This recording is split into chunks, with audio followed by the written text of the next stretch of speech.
Hello everyone, this is Rita Singh. Welcome back to class. So today's topic is forest laws and their impact. In this topic, I will discuss about the forest laws that were introduced by the British officials and the impact of these rules. So इस topic में हम लोग चर्चा करेंगे जंगल के कानून के बारे में जो कि ब्रिटिश ऑफिशियल्स के द्वारा लाए गए थे और उसका प्रभाव ट्राइबल समुदाय पर, आदिवासी समुदाय पर क्या पड़ा। Let's begin this chapter. So the British extended their control over all forest and declare that forest were state property. British ने जंगल पर, पूरे जंगल पे को अपने कंट्रोल में ले लिया था और जंगल को स्टेट प्रॉपर्टी के रूप में घोषित किया था।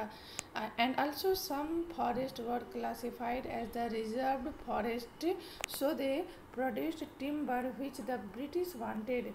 कुछ जंगलों को रिजर्व फॉरेस्ट के रूप में, रिजर्व जंगल के रूप में डिक्लेयर किया गया था क्योंकि इन जंगलों से टिम्बर का उत्पादन होता था, लकड़ियों का उत्पादन होता था जिसकी आवश्यकता ब्रिटिश को थी।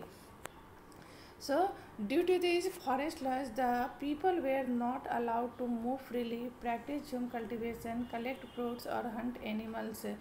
So, इन फॉरेस्ट लॉ के कारण आदिवासियों को जंगल के भीतर जाने की इजाज़त नहीं थी। उन्हें झूम कल्टीवेशन का प्रैक्टिस करने से रोक दिया गया था। साथ ही साथ जंगल के उत्पादों को इकट्ठा करना और एनिमल्स को हंटिंग करना, इन सभी चीज़ों को डिसअलाउ किया गया था। इन सभी चीज़ों को बैन कर दिया गया था या बंद कर दिया गया था। So therefore tribals force to move to other areas in search of work and livelihood due to this condition. So इन सभी कंडीशन के कारण जो ट्राइबल समुदाय था, ये लोग बाध्य हुए अपने जंगल को छोड़कर बाहर जाने के लिए और अपने जीवन यापन के लिए, काम की खोज के लिए। But once the British stopped the tribal people from living inside forest, they faced a problem. लेकिन जैसे ही ब्रिटिश ऑफिशियल्स ने ट्राइबल ग्रुप को जंगलों में रहने से वंचित कर दिया, इसके साथ साथ इन्हें कुछ दूसरे समस्याओं को भी सामना करना पड़ा। ब्रिटिश ऑफिशियल्स को दूसरे समस्याओं का सामना करना पड़ा। Because from where would the forest department get its labor to cut trees for railway sleepers and to transport logs? ये समस्या थी कि ब्रिटिश ऑफिशियल्स को अब जंगलों से लकड़ी काटने के लिए लेबर और उन लकड़ियों को ट्रांसपोर्ट करने के लिए मज़दूरों की कमी हो गई थी। अब मज़दूर कहाँ से लाएं, इसकी समस्या उनके सामने खड़ी हो गई थी।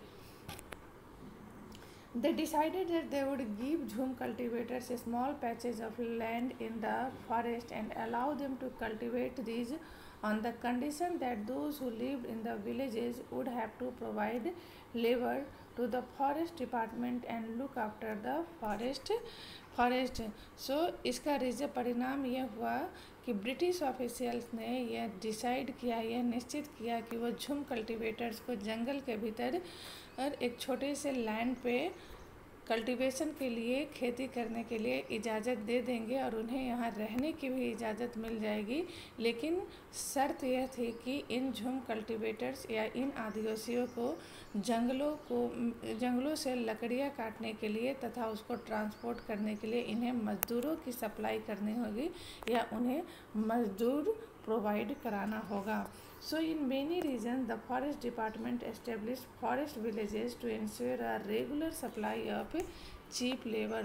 और इस तरह से बहुत सारे जंगलों में छोटे से जंगल गांव स्थापित किए गए जो ब्रिटिश ऑफिशियल्स को बहुत ही सस्ते मजदूर प्रोवाइड कराते थे। Many tribal groups reacted against the colonial rule। सो अब इसका परिणाम एज अ रिज़ल्ट बहुत सारे ट्राइबल ग्रुप जो थे उन्होंने रिएक्ट करना शुरू कर दिया जंगल के इस कानून के विरुद्ध में। They disobeyed the new rules, continue with practices that were declared illegal and at times rose in open rebellion. So in इसके विरोध में विद्रोह प्रदर्शन करना शुरू कर दिया आदिवासी समुदाय ने। उन्होंने जंगल का कानून मानने से इनकार कर दिया और इस आज्ञा का उल्लंघन करके उन्होंने जंगल के भीतर अपने प्रैक्टिस को जारी रखा। साथ ही साथ विद्रोह भी, अंग्रेज़ों के विरुद्ध उन्होंने विद्रोह भी शुरू कर दिया। Such was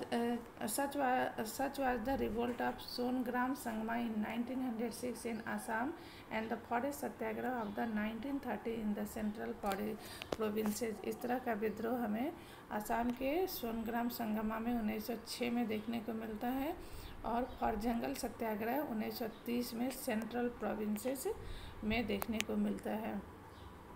now the next topic is the problem with trade, व्यापार के साथ समस्या। So what was that problem, let's discuss. During the 19th century, tribal groups found that traders and money lenders were coming into the forest more often। 19वीं शताब्दी में tribal groups ने यह पाया कि धीरे धीरे मनी लैंडर्स, महाजन और ट्रेडर्स, व्यापारी जंगल के आसपास इकट्ठा होने लगे हैं, wanting to buy forest produces, offering cash loans and asking them to work for wages.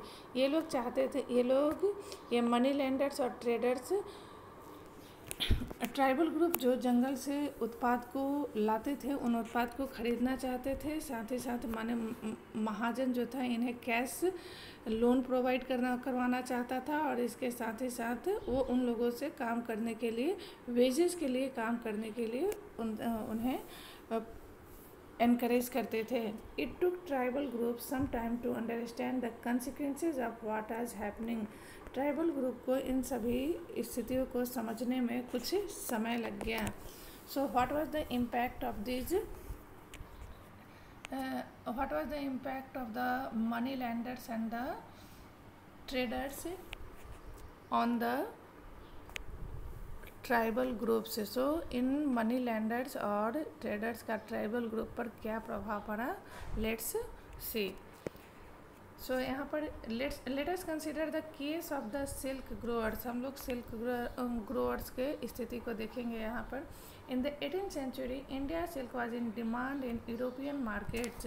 18वीं शताब्दी में भारत का सिल्क का यूरोपियन मार्केट में बहुत बड़ा डिमांड था। The fine quality of Indian silk was highly valued and export from India increase rapidly.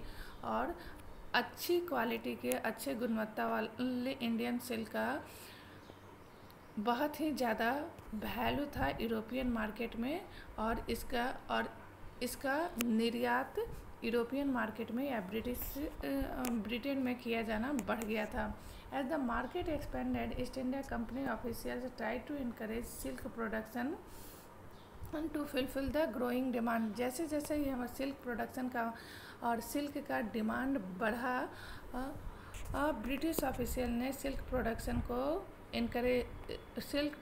का encourage करना शुरू कर दिया, उसको प्रोत्साहन, सिल्क का उत्पादन को प्रोत्साहन करना शुरू किया जिससे कि बढ़ते हुए मांग की पूर्ति की जा सके। So Hazaribagh in present day Jharkhand was in area where the Santhals reared cocoons. Jharkhand के हजारीबाग में संथाल्स समुदाय को कोकून्स का पालन करते थे। The traders dealing in silk sent in their agents who give loans to the tribal people and collected the cocoons. So traders अपने agents को इन आदिवासियों के पास भेजते थे कोकून्स को कलेक्ट करने के लिए या कोकून्स को खरीदने के लिए। The growers were paid ₹3 to 4 for 1,000 cocoons. और सिल्क उत्पादन करने वाले या कोकून्स का पालन करने वाले को 3 से 4 रुपया में 3 से 4 रुपया मिलते थे 1000 कोकून्स को बेचने पर। These were then exported to Burdwan और गया where they were sold at 5 times the price। और यहाँ से एक कोकून लाकर बर्दवान जो कि वेस्ट बंगाल में है और गया बिहार में, यहाँ पर लाकर इसे बेच दिया जाता था 5 गुना दामों पे, अर्थात खरीदने का प्राइस होता था 3 से 4 रुपया पर 1000 cocoons. They could bought on 3 to 4 rupees and it was sold in 5 times profit. और ये 5 गुना प्रॉफिट पर इसे बेचे जाते थे. The middlemen so called because they arrange deals between the exporters and the silk growers. जो मिडिल मैन होता था ये एक्सपोर्टर्स और सिल्क ग्रोअर के बीच के मध्यस्थ का काम करता था. Made huge profit. ये लोग बहुत ही ज़्यादा प्रॉफिट कमाते थे. जो ट्रेडर्स और इन आदिवासियों के बीच में काम करते थे इन्हें बहुत ही ज़्यादा मुनाफा होता था. The silk growers earn very little. Silk growers जो थे सिल्क उत्पादन करने वाले को बहुत ही कम मिलता था. Many tribal groups saw the markets and the traders as their main enemies. So इनकी स्थिति इन आदिवासी समुदायों को सिल्क उत्पादन करने वाले आदिवासी समुदाय की स्थिति धीरे धीरे खराब होती गई और ये लोग मनी लेंडर्स, मार्केट और ट्रेडर्स को अपने दुश्मन की तरह देखने लगे. The search for work. The plight of the tribals who had to go far away from their homes in search of work was even worse. आदिवासियों का एक समुदाय जो अपने जंगलों से बाहर जाकर काम की तलाश कर रहे थे उनकी स्थिति और भी दयनीय या खराब हो गई थी. From the late 19th century, tea plantation started coming up and mining became an important industry. Late 19th century में चाय की खेती शुरू हो गई और इसके साथ ही साथ माइनिंग एक बहुत ही इम्पॉर्टेंट महत्वपूर्ण उद्योग के रूप में शुरू हो गया. Tribals were recruited a large numbers to work the tea plantation of Assam and the coal mines of the Jharkhand. बहुत सारे आदिवासी लोगों का नियुक्ति किया गया इस चाय के बागान में, आसाम के चाय के बागान में और झारखंड के माइनिंग खनन में जो कि कोयला प्रोड्यूस करता था इसमें उन लोगों को नियुक्त किया गया. They were recruited through the contractors के थ्रू इन सभी की नियुक्ति की गई. Who paid they miserably low wages. जो इन लोगों को बहुत ही कम पैसे देते थे. And prevented them from returning home. और साथ ही साथ इन्हें उनको घर वापस लौटने से वंचित रखते थे. Now a closer look. इन सभी का इम्पैक्ट क्या पड़ेगा ये हम देखते हैं. Through the 19th and the 20th century tribal groups in different parts of the country rebelled against the changes in law. 19th और 19वीं और 20वीं शताब्दी में बहुत सारे इंडिया में, भारत में बहुत सारे जगहों पर आदिवासी समुदायों ने विद्रोह शुरू कर दिया इन जंगल कानून के विरोध में. The restriction on their practices, the new taxes they had to pay and the exploitation by traders and money lender. ये विद्रोह था. उनको प्रैक्टिस करने से जंगल में उनको प्रैक्टिस करने से रोकना, उन पर नया टैक्स डाला जाना तथा ट्रेडर्स और मनी लेंडर्स द्वारा उनका शोषण किया जाना. The Kols rebelled in 1831 to 32. Kol समुदाय ने विद्रोह शुरू किया 1831 से 32 के बीच में. संथाल्स ने ये विद्रोह 1855 में. बस्तर के आदिवासियों ने 1910 में एंड द वर्ली के आदिवासियों ने 1940 में. The movement that Birsa led was one such movement. और इन्हीं में से एक मूवमेंट था, एक आंदोलन था जिसे बिरसा ने लीड किया था. So in the next topic I will discuss about that the Birsa and its movement. So please do the comment in the comment section and like, share and subscribe my channel. Thanks for watching my video.